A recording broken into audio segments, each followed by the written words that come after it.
O ex-ministro Sérgio Moro sabia, claro, o impacto que teria a sua saída do governo e sabia que esse impacto seria multiplicado por 1000 se ele saísse atirando. O homem que é o maior símbolo de justiça do país sabe também que não pode atirar à toa, pelo simples fato de que 200 milhões de pessoas confiam nele, mais do que em qualquer outro, como um homem justo. Essas pessoas têm a certeza de que ele só ia atirar em caso de absoluta necessidade, ou seja, se estivesse diante de um inimigo que precisa ser abatido. Sérgio Moro saiu do governo atirando, portanto, disposto a abater o presidente da República. Fez acusações contra ele de ingerência política na Polícia Federal, que imediatamente foram tomadas pelos adversários do governo como ponto de partida para um pedido de impeachment. Moro sabia que seria assim. As investigações vão buscar os fatos, vão determinar se houve crime, e não existe crime sem provas.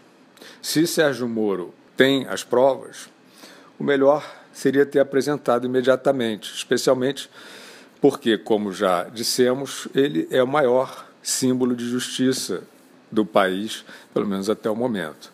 Diante de uma posição tão grave que coloca um presidente sob suspeita, a sociedade não espera de uma autoridade como Sérgio Moro alegações, hipóteses. Até aqui foi o que Moro apresentou. Ele alega que Bolsonaro interferiu politicamente na Polícia Federal e Bolsonaro alega que não interferiu. E agora? Sérgio Moro montou um aparato para divulgação da sua denúncia.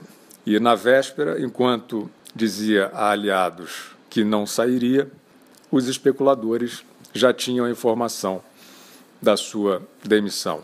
Talvez tenha sido um prêmio por um ano de especulação.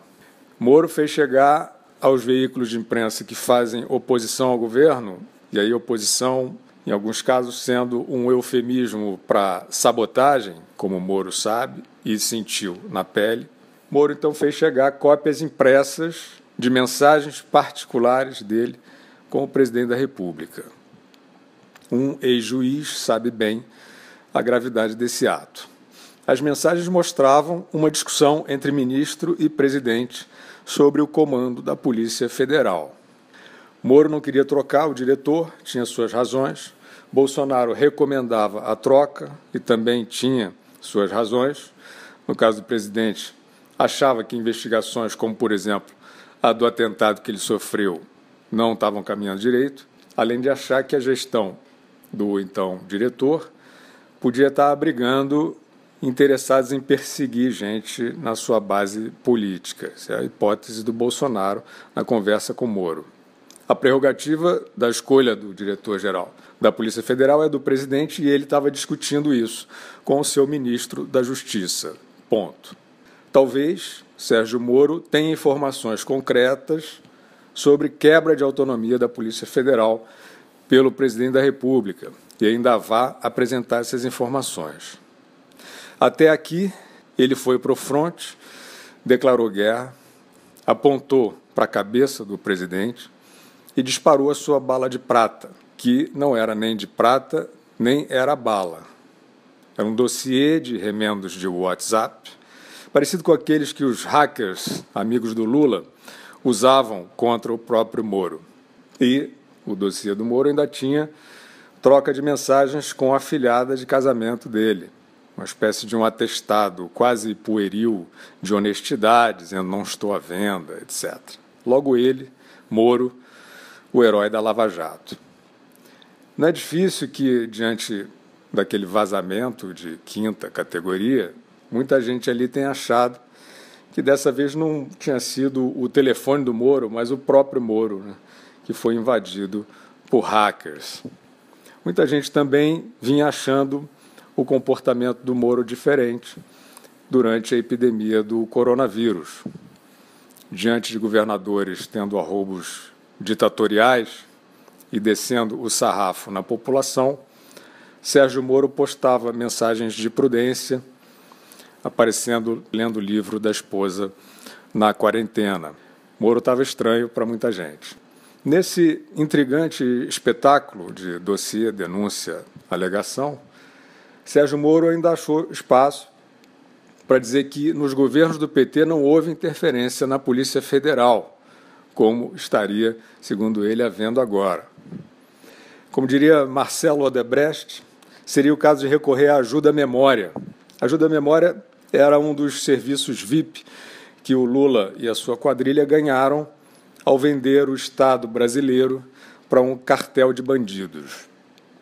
Então, vamos à ajuda à memória. Entre outras inúmeras ações subterrâneas, Dilma Rousseff tinha informação privilegiada de que a Polícia Federal ia prender o marqueteiro João Santana, homem forte do seu governo, e Dilma, assim, armou a fuga dele. Outra ajuda à memória para Sérgio Moro. A delação, João Santana está na gaveta e Dilma está solta. O ministro da Justiça, naquela época, era um despachante partidário encarregado de fazer ali, junto com o Janot e o STF, todas as investigações contra a gangue petista morrerem na praia. Moro se esqueceu de tudo isso. A Polícia Federal é uma instituição admirável desde antes da Lava Jato e conseguiu ser eficaz em vários momentos, apesar de injunções políticas que sofreu aí ao longo da história. Mas citar o PT como exemplo de respeito a qualquer instituição pública equivale a oferecer o Nobel de Medicina ao coronavírus. Ainda mais se você é o ex-juiz Sérgio Moro, o homem que prendeu Lula. O Brasil está perplexo. A missão Moro-Bolsonaro, que não poderia falhar, falhou miseravelmente. Os dois tinham a obrigação cívica de levar essa missão até o fim. E agora? Agora é preciso entender, com muita clareza, onde está o elemento de traição ao país.